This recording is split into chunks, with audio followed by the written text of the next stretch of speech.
This is Dan Schneider. On this Dan Schneider video interview, we're talking about what makes films great. The film under question is Tokyo Story, and the conversation will begin in a moment. Alexander Jacobi is my guest. He will be talking about Tokyo Story by Yasujiro Ozu, a 1953 film consistently ranked amongst the greatest of all time, and most people would say it is his best film. As I usually like to do, I want my guests to sort of be able to define themselves. So, Alexander, if you could give a little précis on who you are, what you do, and any opening thoughts on the film. Well, I'm a lecturer, senior lecturer in the arts and culture of Japan, including cinema, in the Japanese program at Oxford Brookes University in the United Kingdom. And I've been teaching in that field for 15 years in that institution. I'm the author of a critical handbook of Japanese film directors, which was published in 2008. And I've been working for many years on a book about my favorite modern Japanese film director, Hirokazu Koreeda, who has become very celebrated for films like Shoplifters and some of my favorite Koreeda films. I think owe a very visible debt to Ozu's example.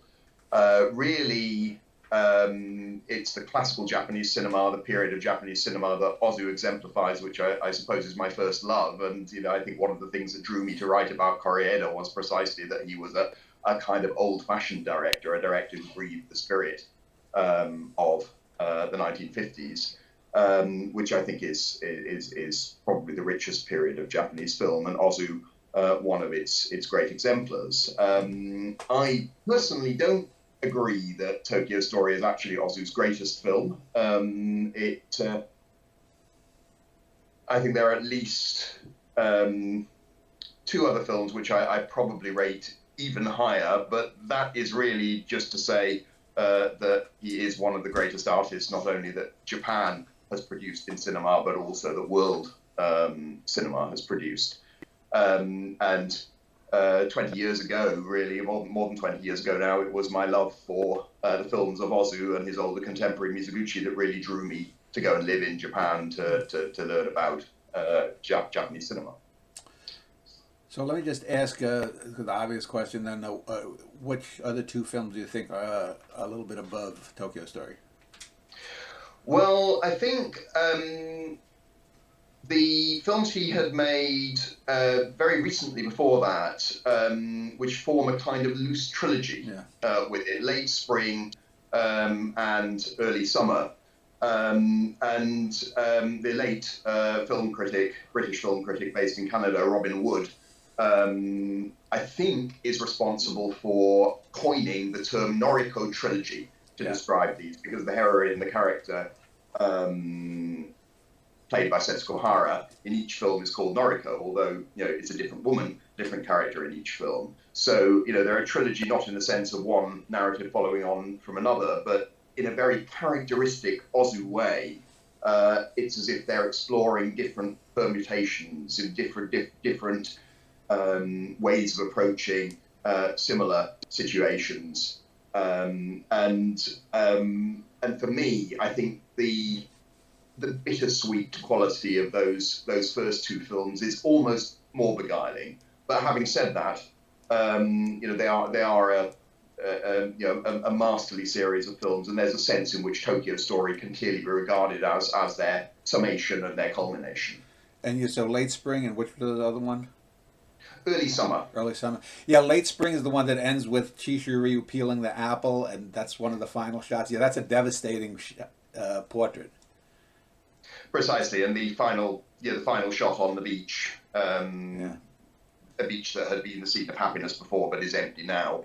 I mean, Ozu's endings are always terrific, and you move from that shot, which is a shot by the water, to another shot at the end of Tokyo Story, again looking out over the water, looking out over the inland sea that divides Japan's main island from the smaller island of Shikoku. So, just so people, if you can give a little background about Ozu, because he starts out in the silent film era. He dies in 1963. He lives 60 years. I'm going to be 60 in just under a month. So he basically is around my age when he dies. Mhm. Uh, do you think that he would have gone on making films for another 10, 15, 20 years had he lived? It's hard to say. I mean, I think when he died, actually on his birthday, on his 60th birthday, um, it has been said that there was a kind of consensus that he died at the right time because the Japan that he had documented and the studio context in which he worked were, in a sense, becoming obsolete. On the other hand, his subject is change, and you know, he very profoundly engaged with the dramatic social changes that occurred in Japan over the course of the mid 20th century, and so there's a sense in which perhaps his style began to strike younger Japanese audiences and indeed film critics, you know, as well as his bosses at the studio, as somewhat old-fashioned. But I think he, in a sense, literally had the last word. There's a famous story about when he was ill in hospital, and his producer Shiro Kido, who was the formidable boss of his studio, Shoshiku, came to visit him, and after their conversation, as Kido left his bedside, Ozu called out to him, "You see, Kido-san, it really does come down to the home drama in the end, doesn't it?" Hmm. And I think that was his way of saying, in a sense, that the themes that he tackled, the themes of birth, marriage, illness, and death, are themes that will always be relevant. Yeah, I've always found the claim that he was too old-fashioned odd. I mean, this is a fellow in the 1940s and even in the 30s. Some of his films, there are flatulence jokes in them. Uh, this is 90 years ago. Mhm. Certainly, I mean, the silent films have a kind of bracing quality, really, and I mean, they're very, very much engaged with the process of Japan becoming modern, which is something that happened, of course, much more quickly than in Western societies. So the Japan in which he started working in the late 1920s is a very different place from the Japan in which he died in 1963. I think, um, of course, it's reasonable to remember that when he made the film you're talking about, the film with those those slightly naughty jokes, that's a film made in 1932, 29 years old. At that point, is very much a young man's film. But at the same time, of course, he remade that film. He remade it under the title of Ohio Good Morning in 1959. Yeah. And the scatological humor is still there. And in that sense, I agree with you. I think the other thing which is extraordinarily modern about his early films is that his silent films have a kind of realism which is really unparalleled in the Western silent film of the era. The degree to which the kind of performances that you find in an Ozu film from the early 30s, the degree to which those performances are unmannered, are naturalistic, is really something that you don't see in Western cinema during the silent era. Well, I'm tempted to say at all. I'm sure I could think of one or two exceptions, but it's astonishingly rare. Really, it heralds the neo-realist tradition in the West, which of course is a post-war tradition. And perhaps by the time the Tokyo Story was made, Ozu's realism might be seen to be of a piece with the most fashionable of modern cinema at that moment in the West. So it's not surprising to me that when he was first screened in it was in London at the 1957 London Film Festival. When his films first begin to be shown in the West, that they should strike a chord, because they seem to participate in a tradition that was then considered the height of cinema. But of course, Ozu had been doing that many years before, as had other Japanese directors. And we can't mention Ozu without talking about the tatami mat shots that he took. This is static shots, often framed beautifully within, and from maybe the 1 foot high off the floor, looking up generally. What was the purpose of these shots, and how did that develop over the course of his career? Well, I mean, if you read the early film criticism about Ozu, people will say the camera angle is usually the height of a seated observer on a tatami mat, and as you've suggested, it's actually often lower than that, considerably lower than that, and in a sense, for me, the impact it has is that it clearly isn't from the perspective of any of the characters. And so I suppose it adds to the kind of contemplative quality of these films. Ozu is a very intimate outsider, in a sense, but he is an outsider. He's watching, he sympathizes with the characters, but he doesn't necessarily identify with them. And I think that is what explains really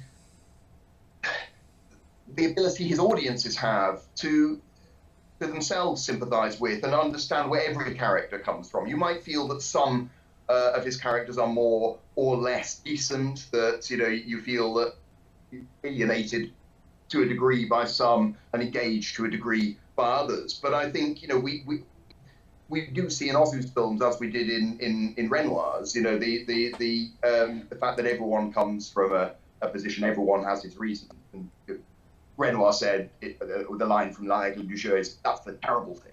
Everyone has their reason. So I think, for Ozu too, it can be very sad. And yet, at the same time, we have to understand people. You mentioned Jean Renoir, and I'm thinking of I think it was his father, the famous painter, but that brings to mind, I've always found Ozu's framing very reminiscent of Vermeer's paintings. There's always sort of like spaces of light. You could take most of the stills, whether it's in this film, the old couple looking out into the sea, or looking up down a hallway which has 3 rooms in going down. That it's very studied, and it's very painterly, to use the phrase. That's a very interesting comparison. I mean, Vermeer is one of my absolute favorite artists, really, in any medium. And yet, although the connection, in a sense, is obvious, we're looking at people in rooms. It's not one that I'd really reflected on to a great degree. I suppose, the difference, perhaps, is that often in the case of Vermeer, you'll see someone from behind, or you'll see them from the side, and Ozu tends to show you people from the front, and he tends to show you how they how they meet the camera, what their expression is, from a very direct frontal gaze. I'm now mentally cycling through my memories of Vermeer's paintings and thinking, well, how often is that true? But I think perhaps the thing that they have in common above all, those 2 artists, is an ability somehow to distill what we might call a spiritual sense from very concrete imagery of everyday life. Yeah, as we're speaking here on Skype or Zoom or whatever system most people use, we are now used to people face to face looking at them. But when you look at his films, when people are in conversation, it's almost as if they're Skyping, because you'll see Setsuko Hara, you'll see Chishiryu, Setsuko Hara, and talking directly to the camera often. Yes, which actually, of course, is unusual in terms of classical film grammar. It's not constructing a reverse angle in the way that a Hollywood director would do it. Where the sense of them talking to each other is kind of defined by the angles being opposite. And I think I maybe Robin Wood again remarked that, of course, they look straight at the camera because, in a sense, they're not really talking to each other. They're kind of expressing their own position, their own feelings. But although they're in the same room, the same space, although you see them sitting around the same table, they inhabit different emotional and mental worlds. Yeah, and I think that's particularly true in Tokyo Story. they are both characters, but also essences of a certain human type, it seems. I think that's fair, although arguably that might that's true of realist art in general. You create you move towards the generalization from the particular. Perhaps it's more true of Ozu, and perhaps that's why he has this tactic of using the same actors and the same character names over and over again. Yeah.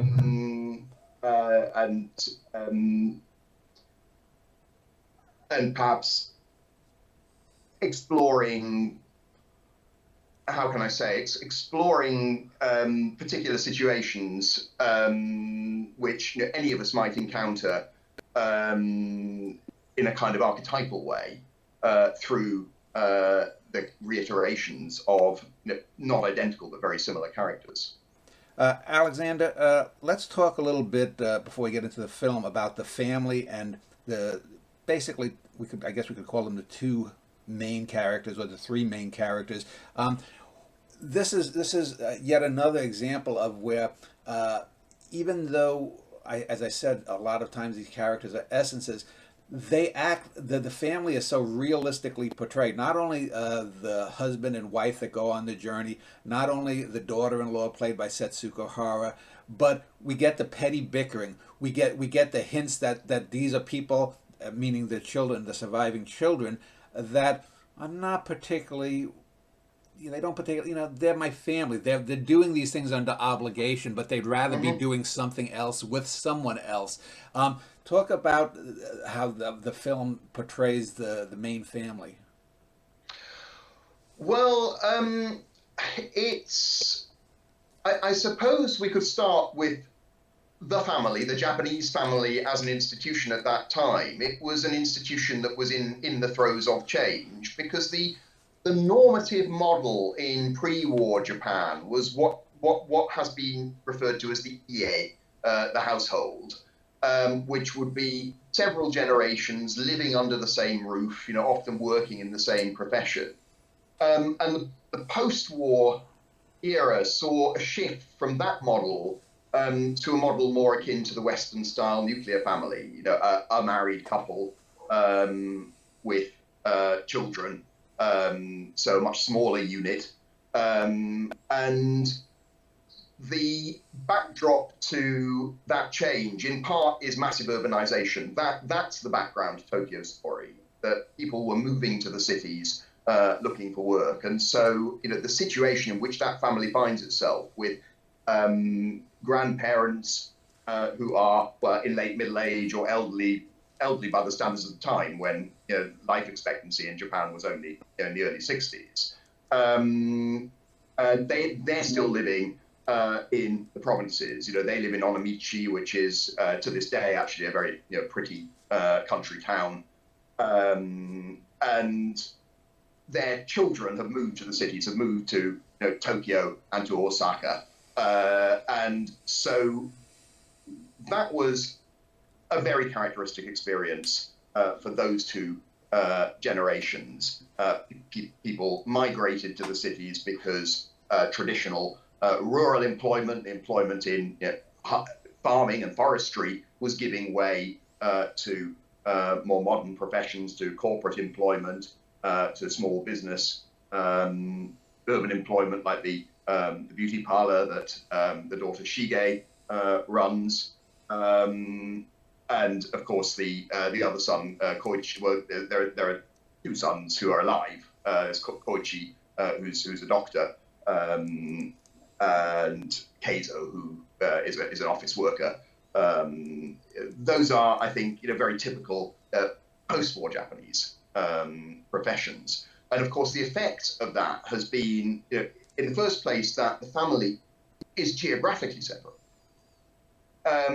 In the second place, that the family is emotionally alienated because they no longer live in the same world, and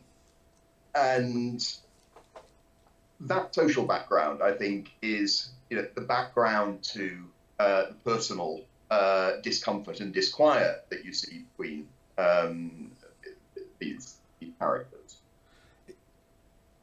It seems to me too that the main couple, Shikichi and Tomi, are one of the most realistic, and the film is constantly going back between studied artsiness and realism, but they are well past the early bloom of romance that you often see in couples on film. But yet that she's not a harpy, he's not a philanderer. The worst that he does is nip a little sake too much. They seem very comfortable with each other. They seem that they enjoy each other's they're constantly sitting and doing everything basically together except for the drinking part. And it's something that I don't know. Was this typical of Japanese family melodramas of the time, or was this unique then too?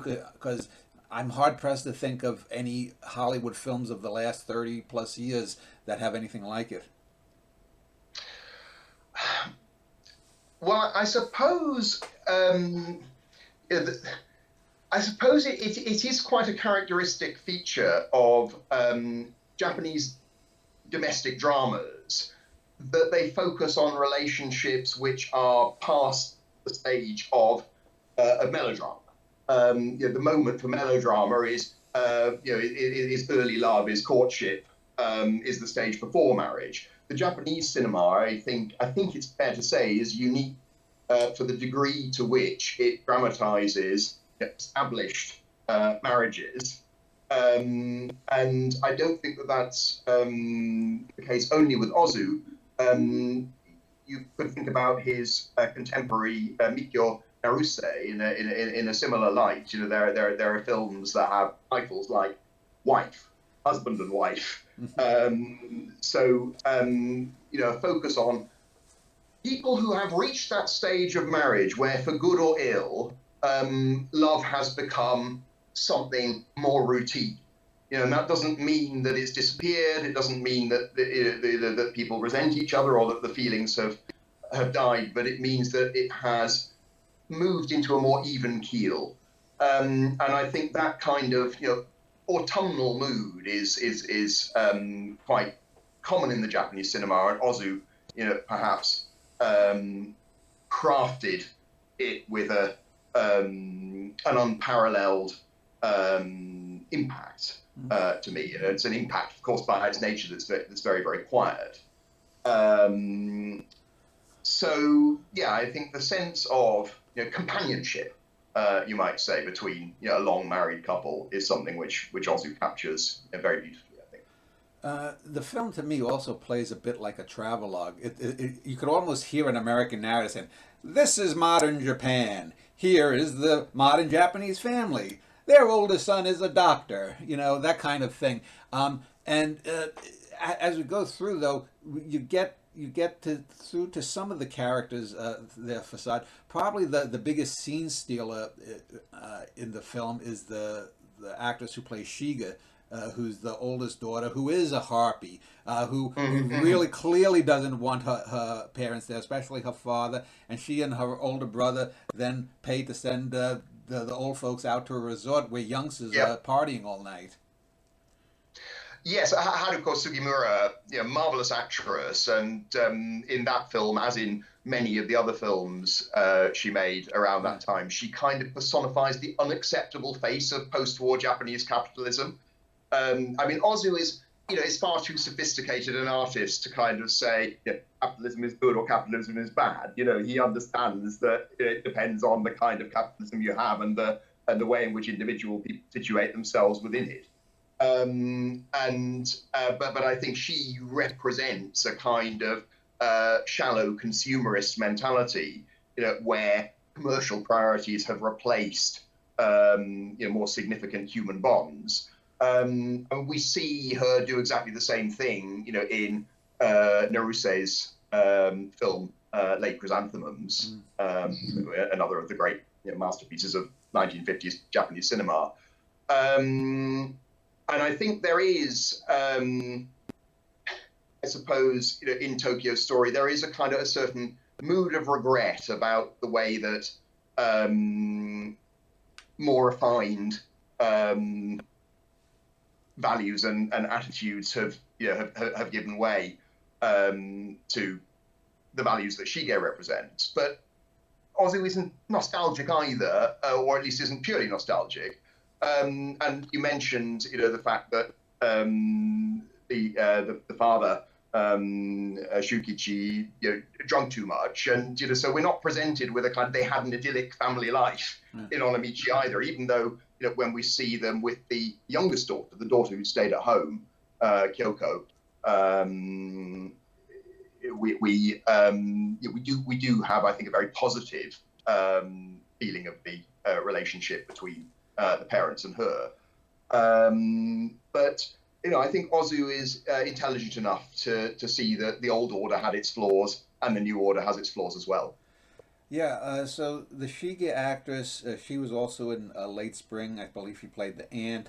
Chishu Ryu plays the father here, also is the father in Late Spring, and he's very much identified with Ozu. I think he did 30 or more films with him, and he in a sense 90% of the time plays a very similar character.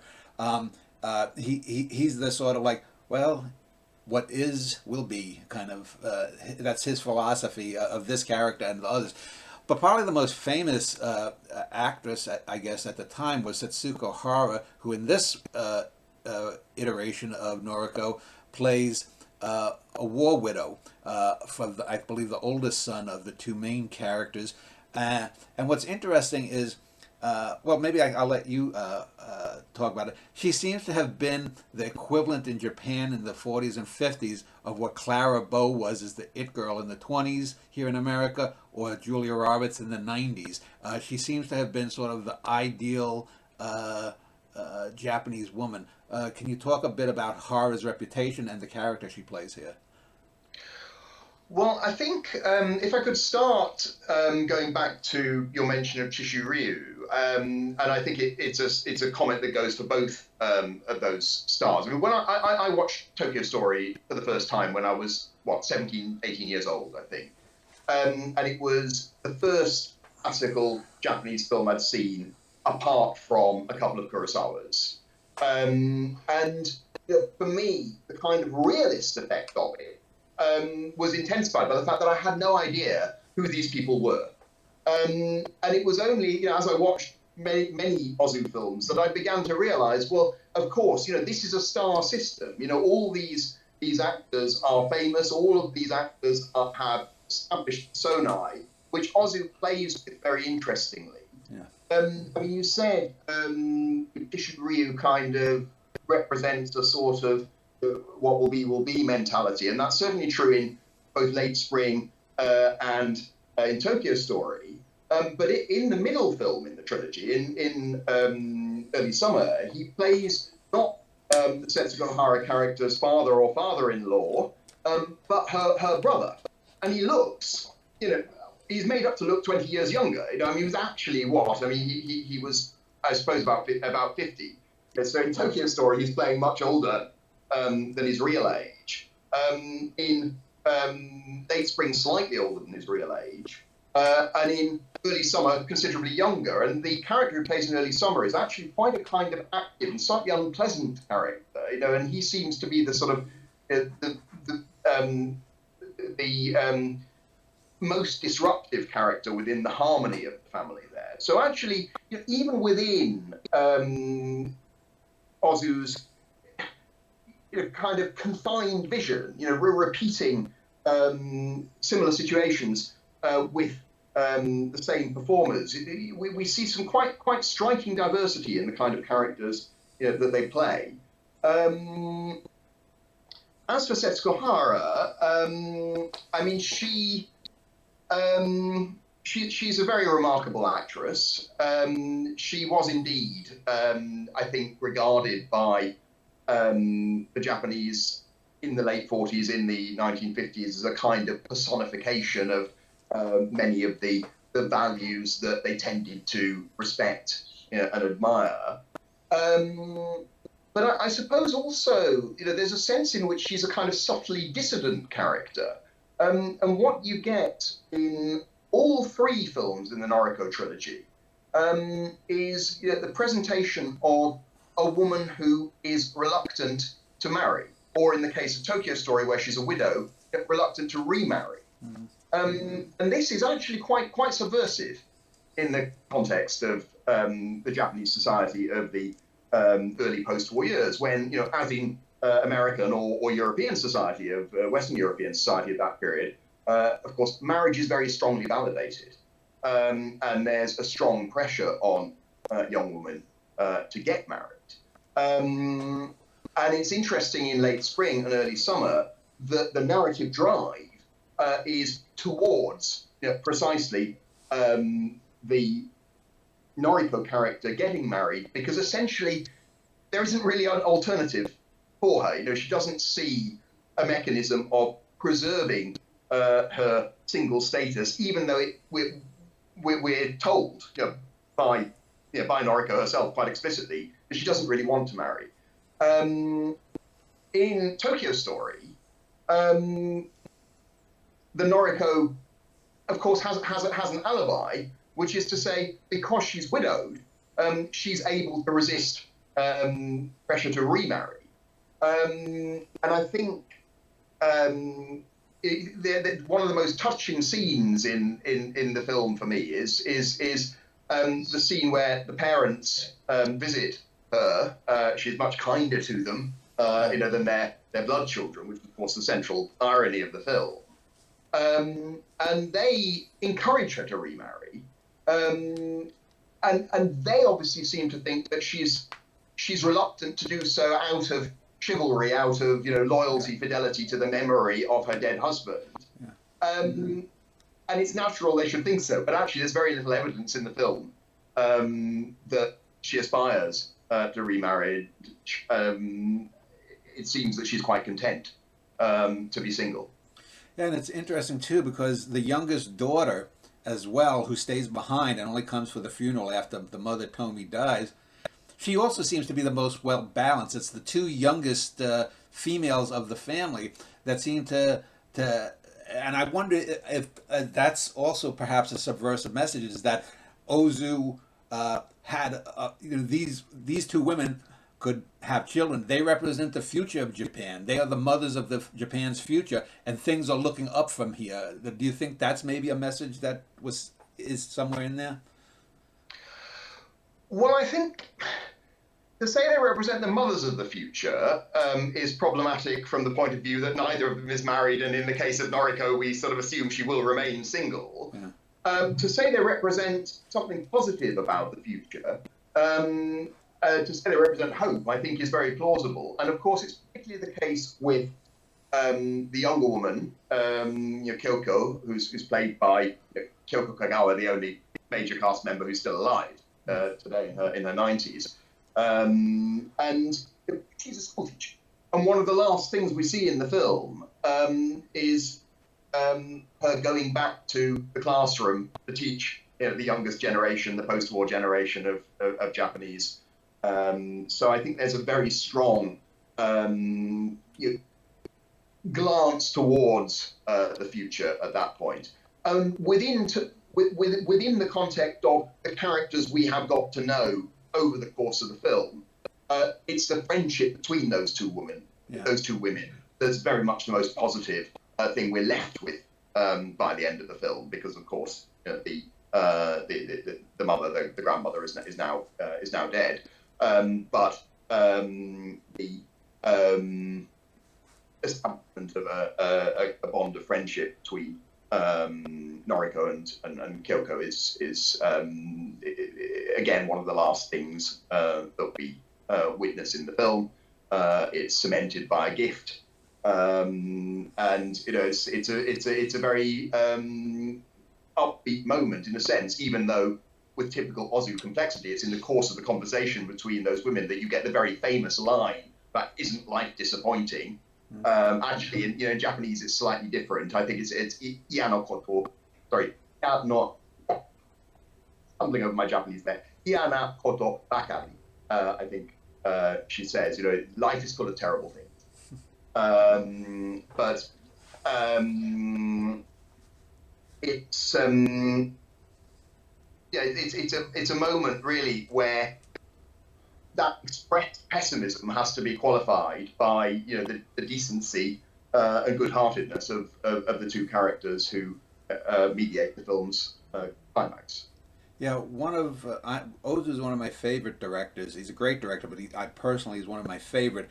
And oftentimes with Cosmoetica, my website and this YouTube channel, I'll have the Mu symbol, which means nothingness, which apparently Ozu has on his gravestone too. And this film strikes me, especially the ending, because it opens up. We see pictures of the town that they live in. We see the train going by. We see the sky. We see a bay. It looks, I believe, and we have opening up the married couple have a neighbor that sticks her head into the home and says the banal pleasantries of the day and oh yes, life is lonely, or some gloomy response, and then at the end we get almost the exact same thing in reverse, and so it's almost as if we've come full circle and the film could just start up again because it's going to eternally play, and it seems to me that yes, Mu does mean from nothing to nothing, but there seems a circularity in the film and in both that and Ozu's belief system. Well, yes. I mean, I suppose you could almost say the story that you have just watched once you get to the end of Tokyo Story, it's a story that probably is unfolding hundreds, thousands, tens of thousands of times around Japan in the early 1950s. The story of parent and child realizing that they no longer share the same values and assumptions. And I think you mentioned that character Mu, that which is indeed engraved on Ozu's gravestone at Engakuji Temple in Kamakura, which is where the very near to where the opening scene of Late Spring was filmed, and that I suppose suggests a kind of quiescence, of acceptance, the knowledge that all our daily trials and sorrows ultimately do come to nothing. But at the same time, I think Ozu was reluctant to be read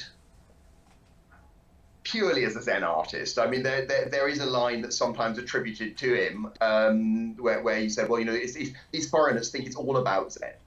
They don't understand my films. I think that Zen ideology is extremely important to him. I mean, he filmed one of the great scenes in Late Spring at the most famous Zen temple in Japan, Ryoanji in Kyoto. But I think at the same time, I don't think that he finds a religious consolation that completely erases or supersedes the human sympathy we have for characters. It would be, I think, complacent if he had done so. And so the spirituality in Ozu's films for me, it is a kind of very earthly spirituality in a way. And when I think of of Ozu and Buddhism, I often think of the way he uses the great Buddha in Early Summer, where it's a religious monument. It's been a place of worship for 3/4 of a millennium, but actually the way it's used in the film is as a place of everyday kind of tourism. Religion is one of the many things in Ozu's films which is kind of brought into the domestic, the everyday. And perhaps that's something that as a Japanese filmmaker came naturally to him. Japanese people have little shrines in their houses, as a matter of course, paying tribute to precisely to deceased members of the family. So yeah, a kind of balance of the earthly and the spiritual, I think, is really fundamental to Ozu's approach. So let us talk a little bit about the film's life after release and its current status and its influence in both Japanese and world cinema. So I mentioned earlier, it regularly appears in the top 10 of most world film lists. It's generally conceded that it's his best film. But let's talk about how was it received initially? Did it make its money back? Was it critically acclaimed then? Was it one of these films that did so-so and had good reviews, but then as Ozu became more famous, then it sort of exploded? Well, I mean, it was certainly a success at the time. It was actually in the top 10 grossing films released in Japan during 1953. And I mean, it's one of the things I often kind of have to correct for my students who will approach a film like that thinking, oh, this is a kind of Japanese art movie, and I'll say, well, no, this is a popular this is a popular film. This is the kind of film that ordinary Japanese people went to see on a weekly basis. It was acclaimed both in Japan and abroad. As I said a little earlier, it took a bit of time to make its way beyond Japan. And in some respects, that's not surprising. In some respects, maybe it is surprising, because this was the moment when Japanese cinema really became celebrated in the West. Kurosawa's Rashomon had been shown at Venice in 1951. Mizoguchi's late period films, like Boharu, Ugetsu, Sancho Dayu, all made their way into Western film festivals and then into distribution during the 1950s. And I suppose the operative word there is period films. And the reason that Tokyo Story was a bit slower to follow was that I think the assumption on the part both of Western distributors and of Japanese studios was that Western viewers were excited by the exoticism of films set in the past, with kind of unfamiliar value systems, the values of the samurai, with beautiful costumes, with actually a very stylized mode of performance as well. And I think they thought that period melodrama would be the most accessible thing to Western audiences. And in a sense, they were right. I mean, for instance, in 1953, another of the significant films released in Japan was Kinugasa's Gate of Hell. But this wasn't acclaimed to anywhere near the same degree as Tokyo Story was. But suddenly it's winning prizes at Cannes and winning recognition internationally, the Japanese were quite puzzled by this, because to them it had been a much more kind of, quality production, but a relatively run-of-the-mill period film. So I think the Japanese were anxious as to whether Western audiences would engage with ordinary life in Japan in the present day. And I suppose the one exception early on is that Kurosawa's living, Ikiru, got a release, but that was because Kurosawa had made a name for himself with his period films. Well, Ozu hadn't made a period film since 1927, his very first. And it was the British Film Institute that took a punt ultimately on Tokyo Story. It was screened at the London Film Festival. It won the Sutherland Trophy there. And very soon after that,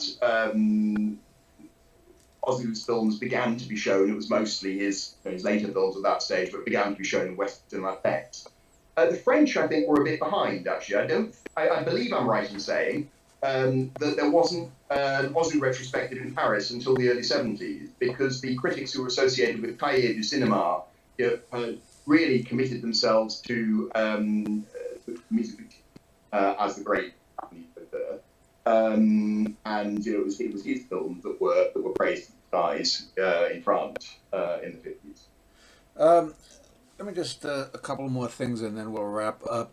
You mentioned offhandedly, I don't know if you were suggesting that this film, you weren't suggesting that this film is a melodrama, because I don't really consider melodrama. This is more akin to kitchen sink drama. I mean, yes, the mother dies, but we don't have any great. The most bitterness we get is when Shiga wants something of her mother's and takes it. I mean, this isn't a Joan Crawford film. It certainly isn't a Joan Crawford film, but Ozu himself is credited with having said, Tokyo Story is my most melodramatic film. Really? And I think, in saying that, possibly what he's pointing to is the fact that, we do have characters like Shige who are, to most viewers, generally unattractive, and our sympathies are quite strongly shifted towards, the old couple on the one hand, the two young women on the other. And I think the moment in the film which, to me, it is a flaw, I think, illustrative of that kind of polarization, is the moment when they're gathered after the funeral, and the son who lives in Osaka, who works in a corporation, they're all talking about when they're going to go back. Can you stay on? And he says, well, I'd better go back. And he admits that actually the reason he wants to go back is because he has tickets to a baseball match. And I've always thought that is something you would think, but you would never say out loud. And I think the fact that Ozu puts those words into the mouth of that character, Ozu and Noda, let's not forget his collaborator on the screenplay, but the fact that he let that character deliver that line, it to me, it stacks the cards against that child and against the several other children who are not very attractively characterized. I think that's what he means by saying that it's his most melodramatic film. So I mentioned how high it is in critical opinion.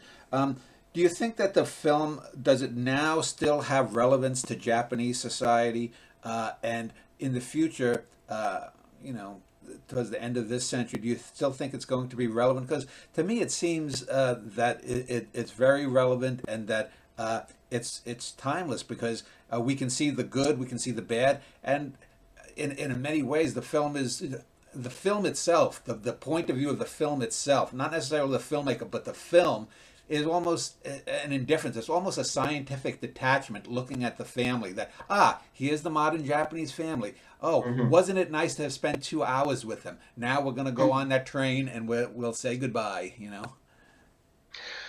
Well, I suppose, in a sense, great art is what is relevant after time. You know, I mean, Tolstoy is relevant, Dante is relevant, you know, Sophocles is relevant, and I think the Tokyo Story, well, the particular situation of Japan you know, emerging into modernity in the post-war era is something that obviously has been left behind by time. But the situation of the family as a kind of questioned or contested norm, I think, is something that is still extremely relevant. And I mean, I kind of began this conversation by mentioning Koreeda, who was born just a year before Ozu died.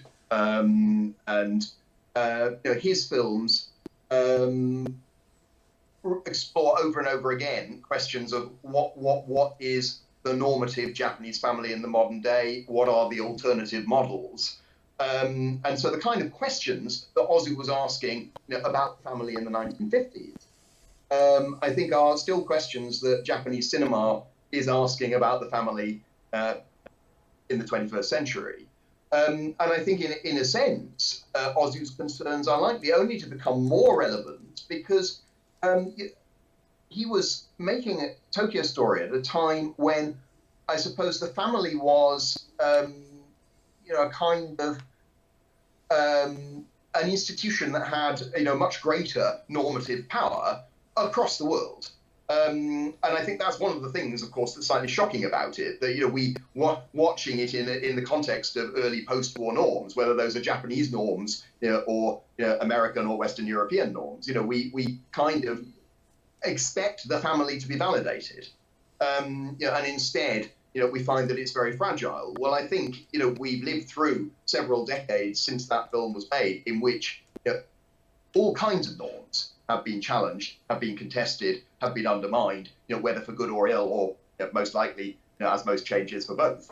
And so, you know, from that point of view, I think Ozu is asking quite probing, you know, questions, which will remain relevant even if we have to make a kind of mental shift into our own social context, whether that's from Japan to another country from the 1950s to the present day. You know, he's dealing with questions that will always remain alive and vital, I think.